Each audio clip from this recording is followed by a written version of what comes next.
मुश्किलों से भाग जाना आसान होता है, हर पहलू ज़िंदगी का इम्तहान होता है। डरने वालों को मिलता नहीं कुछ ज़िंदगी में, लड़ने वालों के कदमों में जहान होता है। स्वागत है आपका उत्तराखंड ज्ञान दर्पण के यूट्यूब चैनल पर। मैं राकेश नेगी आप सभी लोगों का स्वागत करता हूं। जैसे कि हमने एक टेस्ट सीरीज़ प्रतियोगिता परीक्षाओं के लिए चलाई है, उम्मीद करता हूं आपको ज़रूर उससे फ़ायदा होगा। तो आज की सीरीज़ हमने हिंदी व्याकरण का रखा है और इसका टेस्ट सीरीज़, इसका जो पेपर है हमने टेलीग्राम के माध्यम से आपको पहले ही दे दिया था। तो चलो शुरू करते हैं उत्तराखंड की हिंदी व्याकरण का यह सीरीज। पहला प्रश्न है आपकी स्क्रीन पर, रचना के आधार पर वाक्य के भेद होते हैं। तो दोस्तों ध्यान से देखिएगा, रचना के आधार पर वाक्य के कितने भेद होते हैं। एक वाक्य का अगर वर्गीकरण किया जाए तो दो तरीके से होता है, एक अर्थ के आधार पर होता है और एक आपका क्या होगा, रचना के आधार पर। ठीक है, ये याद रखिए। तो रचना के आधार पर वाक्य के कितने भेद होते हैं, इसका राइट आंसर क्या होगा आपका 3। ठीक है, ये याद रखिए। और अर्थ के आधार पर अगर हम बात करेंगे तो ये 8 प्रकार के होंगे। रचना के आधार पर 3 प्रकार के वाक्य कौन से होते हैं आपके, सरल वाक्य, संयुक्त वाक्य और आपका मिश्र वाक्य, ये आपको याद रखना है। अगला प्रश्न है आपकी स्क्रीन पर, राजभाषा आयोग का गठन किस अनुच्छेद के तहत किया जाता है। राजभाषा आयोग का गठन किस अनुच्छेद के तहत किया जाता है। तो दोस्तों ये याद रखिएगा, सबसे पहले आर्टिकल 343 में ये दिया गया है संघ की राजभाषा, केवल ये बात कही गई है संघ की राजभाषा। और इसी का पार्ट ए में ये बोला गया है संघ की राजभाषा हिंदी होगी और इसकी लिपि क्या होगी, देवनागरी होगी। तो ये दो प्रश्न जरूर नोट करना। लेकिन राजभाषा आयोग का जो गठन होगा वो किस आर्टिकल में दिया गया, अनुच्छेद 344 में। ठीक है, ये याद रखिए। और पहला राजभाषा आयोग मेरे दोस्तों 1955 में गठित किया गया था और जिसके अध्यक्ष कौन थे आपके, बीजी खैर यानी बाल गंगाधर खैर। अगला प्रश्न है आपके पास, दांत काटी रोटी मुहावरे का अर्थ क्या है। ये प्रश्न समाज कल्याण अधिकारी की परीक्षा में UKSSC पूछ चुका था, ये याद रखना। दांत काटी रोटी मुहावरे का अर्थ क्या है। ऑप्शन है अधिक मित्रता होना, बी चतुरता होना, सी भाग्यवान होना और डी है मूर्ख होना। तो राइट आंसर होगा इसका ऑप्शन ए, अधिक मित्रता होना। ठीक है, याद रखिए ऑप्शन ए, अधिक मित्रता होना। अगला क्वेश्चन है, क व्यंजन के विभिन्न, थोड़ी जूम करते हैं, क व्यंजन के विभिन्न विषय में निम्न में से कौन सा सही है। क व्यंजन के बारे में आप क्या जानते हो। ठीक है, ये याद रखिए क्योंकि वर्णों का वर्गीकरण किया जाता है। तो ये ऑप्शन आपके सामने दिए गए हैं, आपने पेपर सॉल्व भी किया होगा। तो क अपने आप में अल्प प्राण भी है, क अपने आप में अघोष भी है, क अपने आप में स्पर्शी भी है, क अपने आप में कंठ्य ध्वनि भी है। तो राइट आंसर क्या होगा आपका ऑप्शन सी। ठीक है, याद रखिए। अगला आपके पास, पदबंध के कितने भेद होते हैं मेरे दोस्तों, ये याद रखना। ऑप्शन है आपके पास 3, 4, 5 या 6। तो पदबंध 3 प्रकार के होते हैं। पहला होगा आपके पास संज्ञा पदबंध, ठीक है, याद रखिए। दूसरा होगा आपके पास क्रिया पदबंध और तीसरा है आपके पास क्रिया विशेषण पदबंध। ठीक है, याद रखिए। पदबंध के 3 भेद होंगे, संज्ञा पदबंध, विशेषण पदबंध और क्रिया विशेषण पदबंध। सॉरी, क्रिया पदबंध नहीं होगा, पहला संज्ञा हो गया, दूसरा आपके पास विशेषण होगा और तीसरा अपने आप में क्या होगा, क्रिया विशेषण पदबंध। अगला प्रश्न आपके पास, कलानिधि किसका पर्यायवाची होता है। दोस्तों जब किसी टाइम पे पढ़ने का मन ना करे तो पर्यायवाची पर जरूर नज़र डालेगा। तो कलानिधि किसका पर्यायवाची होता है आपका राइट आंसर होगा ऑप्शन सी, चंद्रमा का। ठीक है, राकेश हो गया, शशि हो गया, ये सभी किसके पर्यायवाची होते हैं आपके पास, कलानिधि के। अगला आपके पास, उच्चारण के आधार पर वर्ण के भेद कितने होते हैं।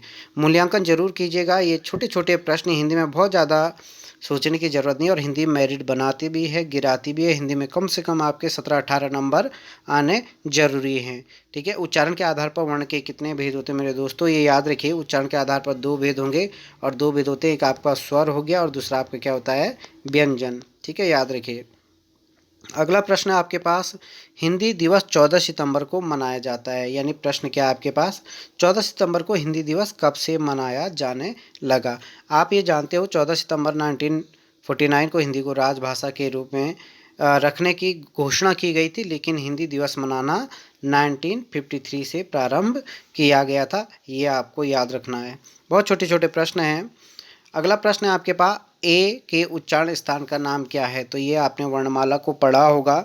ए का जो उच्चारण स्थान है वो है आपके पास कौन सा, ऑप्शन बी कंठ तालव्य ए को कहा जाता है। तो उम्मीद है आपकी तैयारी अच्छी होगी, ये आपको अपना मूल्यांकन करना है। प्रश्न आसान, ये नहीं कि हमें आ रहा तो प्रश्न आसान है, इसी प्रकार के प्रश्न आपको पूछे जाते हैं। अगला है पश्चिमी हिंदी के अंतर्गत कौन सी बोली नहीं आती है।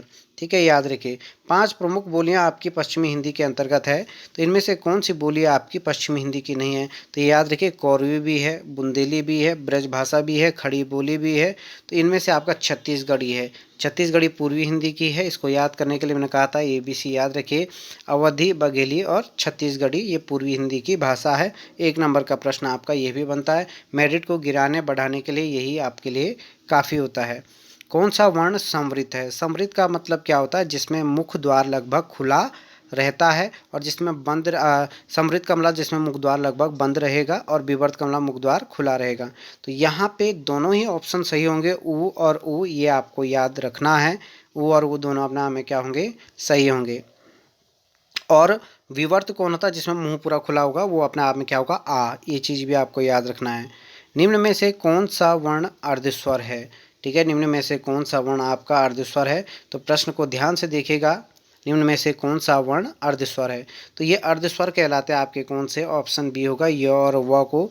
वैसे अगर कभी ऑप्शन एक साथ बन जाए य व र लो तो सभी को अर्धस्वर होगा। अगर ये ऑप्शन में नहीं आते हैं, य और व आएंगे, तब इनको प्राथमिकता आप लोग देना है।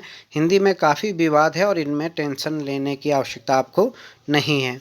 तो अगला प्रश्न है शुद्ध वर्तनी का चयन कीजिए। वर्तनी भी बीच बीच में देखते रहिए, ये नहीं कि हो जाएगा परीक्षा में देख लेंगे, ऐसा नहीं होता है मेरे दोस्तों, ये याद रखिए। ये आप जब प्रैक्टिस करोगे तभी ये अपने आप में संभव होगा। तो उम्मीद करते हैं आपने अपने सही उत्तर का चयन कर लिया होगा। तो सही उत्तर ऑप्शन सी है, मृत्युंजय। अगला प्रश्न है आपके, महाप्राण ध्वनियाँ कौन सी होती है। महाप्राण ध्वनियाँ कौन सी होती है, पहला दूसरा होता है या दूसरा तीसरा होता है। तो जल्दी से बताइए। प्रत्येक वर्ण का पहला तीसरा पांचवा अल्पप्राण होता है और दूसरा चौथा अपने आप में क्या होगा, महाप्राण। बहुत अच्छी बात है, छोटे छोटे प्रश्न आपको याद करना है। हिंदी वर्णमाला में मूल स्वरों की संख्या कितनी होती है। देखिए मैंने कहा था ये प्रश्न थोड़ी ही उटपटांग तरीके से भी पूछा गया है। मूल का मतलब देखिए मैंने कहा टोटल भी कई बार माना जाता है, लेकिन मूल अगर हम स्वरों का वर्गीकरण करें, मूल या ह्रस्व दीर्घ या संधि, तो मूल स्वर होंगे आपके पास कौन से, 4 अ, ई, उ और री अपने आप में क्या होते हैं, मूल स्वर कहलाते हैं। अगला है हिंदी किस भाषा परिवार की भाषा है। तो यह आप लोग जानते हो, हिंदी आपका भारोपीय भाषा परिवार की भाषा और देश की 73% भाषाएं आपकी भारोपीय भाषा परिवार के अंतर्गत आती है। द्रविड़ में 4 भाषाएं मुख्यतः है आपका तमिल, तेलुगु, मलयालम और कन्नड़, ये याद रखिएगा। ठीक है, ये भी आपको याद, दक्षिण भारत द्रविड़ भाषा परिवार का अंग माना जाता है, ये याद रखिए। मूल संविधान में 8वीं अनुसूची में कितनी भाषाओं का उल्लेख किया गया था। मूल संविधान में 8वीं अनुसूची में 14 प्रादेशिक भाषाओं को मान्यता दिया गया था। ठीक है, ये याद रखिए। अगला प्रश्न आपके पास, लहरों के राजहंस किसकी रचना है। लहरों के राजहंस किसकी रचना है, जल्दी से देखिएगा। लहरों के राजहंस किसकी रचना है, ये प्रश्न आपकी स्क्रीन पर दिए गए हैं। तो इसका राइट आंसर क्या होगा आपका, ऑप्शन डी, मोहन राकेश। अगला आपके हिंदी वर्णमाला में अंग अह क्या है। हिंदी वर्णमाला में अंग अह क्या है, इसके नीचे आपके विकल्प दिए गए हैं। तो अंग अह अपने आप में क्या होते हैं, अयोग्यवाह इन्हें कहा जाता है। और इसमें से भी आपका अंग को अनुस्वार कहा जाता है, अंग को अनुस्वार कहा जाएगा, और अह को क्या कहा जाता है, विसर्ग। इन दोनों को मिलकर के क्या बनते हैं, अयोग्यवाह। तो अयोग्यवाह वर्णों की संख्या कितनी होगी आपकी, 2 होगी। अगला आपके पास हिंदी की 100 ध्वनि, जो ये वाला 100 दिया गया, ये कौन सा है। कई बार आप 100 याद करते हो, तो ये 100 ध्वनि कौन सी है, ये आपको याद रखना है। ऑप्शन ए मूर्धन्य, ओष्ठ, दंत्य या इनमें से कोई नहीं। ठीक है, याद रखिए, जल्दी से बताएगा।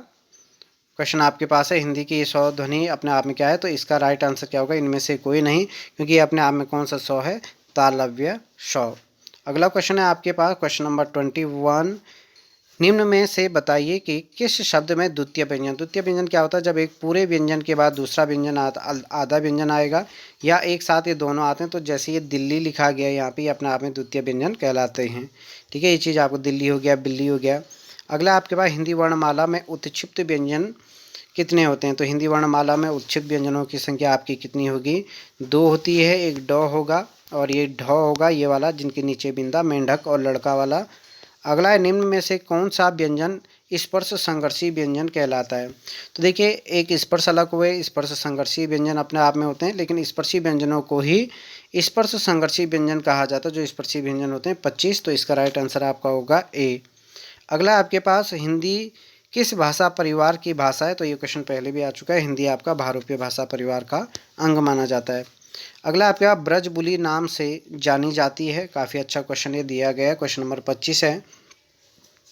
तो ब्रजबुली नाम से जाना जाता है आपका पुरानी बांग्ला को। किसे जाना जाएगा? पुरानी बांग्ला। दक्षिण भारत में हिंदी प्रचार सभा का मुख्यालय कहाँ पर स्थित था? ठीक है, याद रखिए, दक्षिण भारत में हिंदी प्रचार सभा का मुख्यालय ये था आपका कहाँ पर? चेन्नई में। राइट आंसर क्या होगा? चेन्नई। अगला आपके पास अगला क्वेश्चन आपकी स्क्रीन पर है। हिंदी भाषा के विकास का सही क्रम क्या होगा? हिंदी भाषा के विकास का सही क्रम क्या होगा? तो ये याद रखिए, हिंदी भाषा के विकास का होता है पाली, प्राकृत, अपभ्रंश, अवभट और हिंदी, इस प्रकार से आपका होगा। तो राइट आंसर आपका क्या होगा? Option A. इससे पहले संस्कृत भी आए थे। भारत की पहली देश भाषा आपकी पाली है, ये याद रखिएगा। और पाली से ये याद रखना, गौतम बुद्ध ने जो उपदेश दिए थे वो भी आपकी पाली भाषा में दिए हैं। और अशोक का काल शिलालेख किस भाषा में? आपका प्राकृत भाषा में। ये प्रश्न भी आप जरूर नोट कीजिएगा। अगला प्रश्न है आपकी स्क्रीन पर 27वें के बाद क्वेश्चन नंबर 28 है। प्रसारण का विलोम क्या होगा? ठीक है, प्रसारण का विलोम यानी किसी चीज़ को खींचना, तानना। तो ये अपने आप में प्रसारण का क्या होगा? आपका आकुंचन। आंसर राइट होगा बी। अगला है, भाषा में पहली बार जो पहले संविधान संशोधन किया गया था भाषा से संबंधित, वो कब किया गया था? उम्मीद है ये क्वेश्चन आपको आएगा। तो वो 1967 में किया गया था। सिंधी को 15वीं भाषा के रूप में जोड़ा गया था। किसे? आपका सिंधी को। फिर 71वां संविधान संशोधन हुआ 1992 में। 1992 में, ये याद रखिएगा। ठीक है, याद रखिए, इसमें 3 भाषाएँ चार भाषाएँ जोड़ी गई थी। याद रखिए, 3 भाषाएँ, नेपाली, मणिपुरी और कोंकणी, ये याद रखिए। नमक याद रखना है। अगला, निम्न में से कौन सा पश्च स्वर है? निम्न में से कौन सा पश्च स्वर है? तो देखिए, मैंने कहा था जीभ के प्रयोग के आधार पर 3 अग्रस्वर, मध्य स्वर और पश्च स्वर बांटा गया है। तो ये अपने आप में पश्च स्वर क्या हो जाएगा? आपका आ लास्ट में है, तो ये पश्च स्वर है। इसको भी याद कराने का आपको एक तरीका बताया जाएगा जो हम अगली वीडियो में बनाएंगे। ठीक है, याद रखिए। बाकी मैंने कहा था टेलीग्राम पर प्रत्येक दिन आपका 8 बजे क्विज होती है, आप लोग ज़रूर उसे ज्वाइन कीजिए। निःशुल्क क्विज है और डेली प्रैक्टिस सेट के लिए आप ये वाला कोर्स भी ले सकते हो। इससे ज़रूर आपको फ़ायदा होगा। आगामी उत्तराखंड पुलिस भर्ती परीक्षा और अन्य परीक्षाओं के लिए जो हमारी टीम के द्वारा प्रयास किया गया है वो काफ़ी फ़ायदेमंद आपको साबित होगा। तो धन्यवाद आप सभी लोगों का उत्तराखंड ज्ञान दर्पण परिवार में। और चैनल को ज़रूर सब्सक्राइब कीजिए ताकि मनोबल बना रहे और इसी प्रकार की वीडियो आपको लगातार मिलते रहे। धन्यवाद आप सभी लोगों का।